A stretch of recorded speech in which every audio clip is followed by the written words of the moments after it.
What's up guys? Welcome to AnimeKouhai. If you want to help me out, please hit the like button and subscribe to my channel. He didn't look as muscular as Jinrai, but depending on those sword skills, maybe he could rank an A? He didn't look like that much of a threat, but I'm sure he was a talented adventurer. The fourth and fifth contestants were familiar to me. They were the chiefs of the Bovoids and the Equinoids. Why are they here? I asked Soe. Well, there have been some rumors spreading around. Rumors? Yes. You know, your offer of naming the champion one of the big four. What? For whatever reason, word had gotten out. I figured Gobta or someone must have blabbed about it.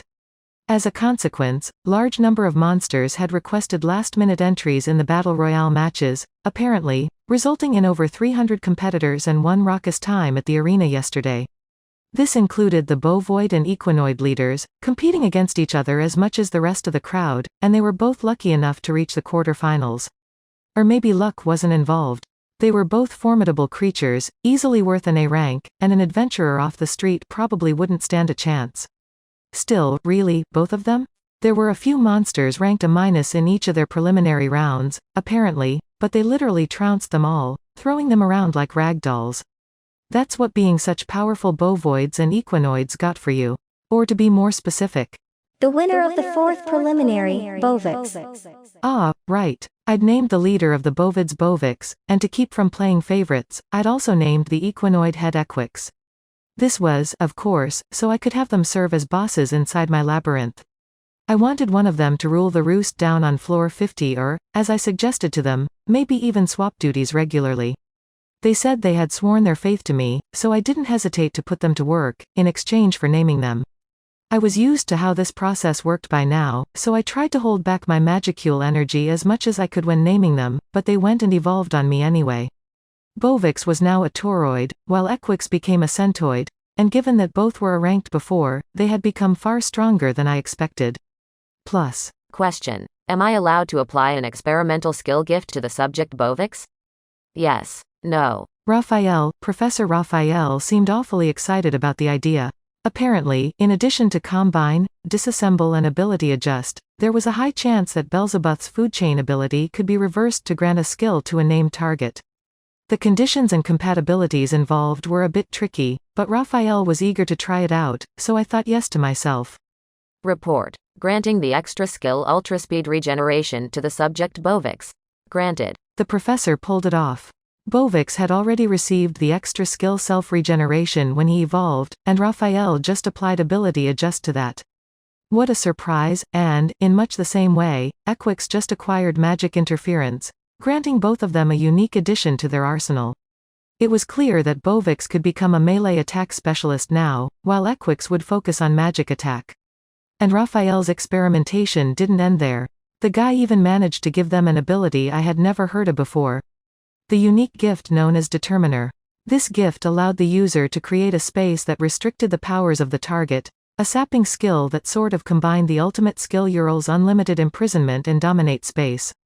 But it was an inferior version, easily resisted. The space it created was readily cancelled out by the target. Not very restrictive at all, really. But if the caster was vastly stronger than the target, they could still drag them into a dedicated space where they'd have the advantage in battle, so a little innovation could still make it useful. It'd depend on the opponent, really. In an evenly matched battle, it'd never succeed but could still trick a foe if you used it right. In fact, you might even be able to use it as a defensive barrier to reduce that foe's attack. And if you built a space around yourself where magic was prohibited, you could do some really neat stuff with it. Equix would be working in the labyrinth, too, so maybe he could use this skill to dangle some bait in front of adventurers, offering to make more treasure chests appear or whatever.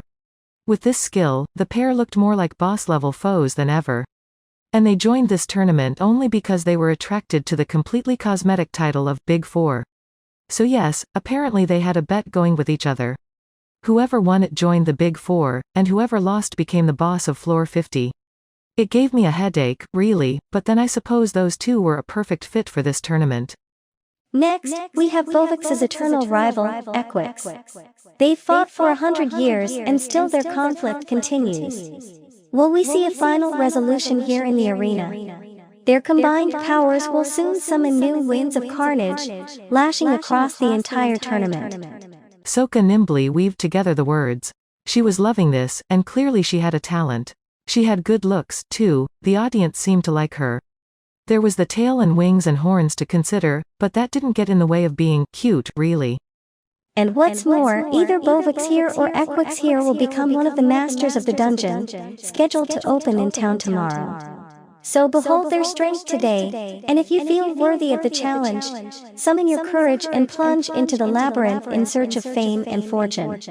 Actually, she was beyond loving this, advertising the labyrinth for me and everything. Tomorrow was its grand opening, and much of the audience probably didn't have any idea what it was yet. And given how strong this pair was, would there be anyone stout-hearted enough to tackle it? I feared this was a tactical blunder on our part, but then, many adventurers in this world did tend to overestimate their abilities. Let's hope a lot of them will dive in, attracted by all the money and prizes. Mjolnir had all kinds of plans underway for it. It ought to be fine. So which of them was going to win? Depending on the draw, they might never actually face each other. After all this build-up, if one of them got whipped here, it'd sure make us look pretty lame. A lot would depend on the battles to unfold today, but if they didn't pan out, people might think the dungeon was a big pushover. We'd have to tackle that possibility if it happened. Besides, if people thought they'd have an easy time in there, that'd just attract more challengers looking to strike it rich. No need to rig the drawing, though. Let's just see how it works out. Still, Equix was the 5th challenger. That left 3 to go, and just 1 from yesterday's rounds. Moving on, our 5th competitor, the mysterious masked man who showed unbeatable strength yesterday. Under his lion mask, he remains anonymous. Is he a defender of justice, or a servant of evil? And how will he charm us all on the battlefield today? The moment I laid eyes on Lion Mask, I spat out the juice I was drinking. Soe, is that? Yes, there is no mistaking him. He didn't name him, but Soe was just as sure of his identity. Didn't Diablo tell me, none of them would be a concern? What is he, blind? That, or Diablo was being way overconfident. But forget about Diablo a moment. I could see a trio in the arena cheering Lion Mask on, tears in their eyes. One was tall, with a tensed-up body, a gentle face, and an earring. Another was a huge pile of muscle with a nose ring, and the third was short, squat, and straight-up fat, with a pierced lip. They had wild hairstyles in funky colors and, well, why beat around the bush? These were Dagrel's sons. You could tell because they had clothing on with slogans like Shein Fan Club, and Shein for Life on them. That's them, all right. Ever since Shein beat the crap out of them, they'd become her biggest fans. Maybe this was some form of masochistic fetish they developed after getting their asses handed to them. I don't know. That's not a world I want to get intimate with. I wanted to ask if they were feeling all right, but I suppose that if you didn't know Shein, you'd see her as this cool, intelligent beauty. That's how I had thought of her at first, too, actually. But who cares?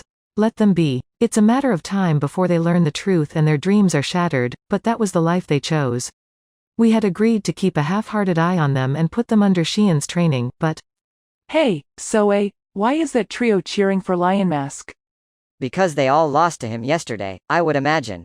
Aha. They might have looked like jokes, but they did have the magical energy of a former demon lord. Shein had whipped them thanks to their lack of battle tactics, but they weren't pushovers at all. In fact, they probably still ranked above the recently evolved Bovix and Equix, and if this masked fighter beat all 3 of them at once, there was no longer much doubting his identity. How disappointing. I'll need to work them harder than ever now. Shein seemed angry at them, but honestly, I had some pity for the brothers. They messed with the wrong guy, is all. They were too cocky for their own good, I'm sure, but against a former demon lord who still packed one of the meanest punches in the world, it was like a grown-up pitted against a team of kindergartners. It'd be crazy to expect them to win. Still, though, all 3 of them getting thrown into the same match? Against that monster? Talk about bad luck on all sides. One of them could have had a chance at the grand prize if things had worked out otherwise. But Shein was revving to train them more than ever now, so let's look forward to that. And I've just received a message from a certain anonymous fan. It says, I can't be here, but you better do your best for me. I know you know this, but don't let anyone discover your secret identity, no matter what. Good luck. Whatever could that mean? I don't know, but it sounds like a nice message of support for Lion Mask. Of course she knew. Soka knew, and she was enjoying it. Had Milam gotten in touch with her at some point? Right now, according to what she'd told me, at least, Milam was busily applying the final touches to the labyrinth. I let her go, since it beat her getting in my hair over here, but I never thought she'd meddle with me like this. I hadn't called Veldora over here, either. He should be with Milam and Ramirez right now, having fun building the dungeon and losing all sense of time. I didn't want him getting too excited and raising the place, which was one reason I didn't invite him. Milam throwing an underling into the arena was a surprise, but Veldora, at least, didn't have anyone like that to turn to. So who would win it all here? Lion Mask had a massive strength advantage over anyone else, and while Geld couldn't match that, I figured he had the best chance at him out of anyone. I wanted him to win, but it'd be an uphill battle, huh? At least Lion Mask's victory wouldn't lead to any problems, unless there was some kind of double co situation with Geld. I also wanted to see what would happen if he drew Masayuki. The hero had to fight sometime, after all, if he wanted to win, right? Either way, good luck to the guy. Those were the 6 qualifiers from yesterday. That just left the special entries. And now to introduce the strongest of the strong. The greatest among the government officials of Tempest, 2 titans joining us in the Colosseum. Each of them boasts the offensive force of 1,000, and if they win, they've been promised a position in Sir Ramuro's vaunted Big Four. The rumors had already spread like wildfire, but hearing the term Big Four get bandied about was honestly embarrassing. That's it for this video, guys. Thank you for always watching my videos and supporting my channel. Shout out to Eric Souza, Rahul Subramanian, David III, JRDMPHX, Spidey Grapple Master, Swarup Sagar, Flair SP, Chadvo Ta, Mental Illness, and last but not least, shout out to Yugara Kidding. I'll see you guys in the next video.